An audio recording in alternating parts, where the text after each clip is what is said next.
না, আজকে আপনারা জানেন যে আজকে ওই স্থানীয় পর্যবেক্ষক তালিকা জমা দেওয়ার আজকে লাস্ট ডেট ছিল। শেষ মুহূর্তে সেটা এক্সটেন্ড হয়েছে। যেহেতু সারা দেশ থেকে আমাদের সংস্থার প্রতিনিধিরা আসছে, সবাই আজকের প্রিপারেশন নিয়েই এসেছিল। তো ৪০-এর অধিক সংস্থা স্থানীয় আজকে তাদের পর্যবেক্ষক তালিকা জমা দিয়েছে ইতিমধ্যেই। তো আমরা আজকে জাস্ট জমা দেওয়ার জন্যই এসছিলাম। জমা দেওয়া হয়েছে তালিকাটা।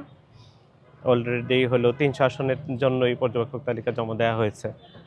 আর একটা ইস্যু হলো যে হ্যাঁ, লাস্ট মুহূর্তে এসে আমাদের অনেকগুলো সংস্থাই আপনার নিরাপত্তাজনিত কারণে, সার্বিক পরিস্থিতির কারণে আবেদন করেছিল যে সময়সীমাটা বৃদ্ধি করার জন্য।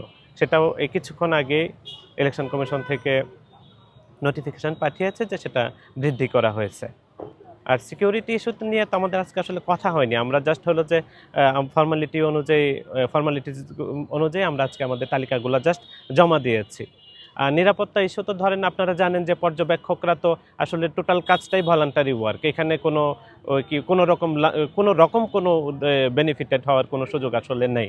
কাজেই হলো যেহেতু ভলান্টারি ওয়ার্ক, আমরা নিশ্চিতভাবেই আমাদের পর্যবেক্ষকদের, আমাদের এই স্থানীয় পর্যবেক্ষক সংস্থার প্রতিনিধিদের আহ্বানে যেহেতু ভলান্টারি ওয়ার্ক করতে সারা দেশে পর্যবেক্ষকরা এই নির্বাচনকালীন সময়টাতে তারা ভ্রমণ করবে আর কাজগুলা তারা করবে। কাজেই তাদের নিরাপত্তা, ব্যক্তিগত নিরাপত্তাটা নিশ্চিত না হওয়া পর্যন্ত তো আসলে কোনো ধরনের চাপ আছে কিনা আপনার?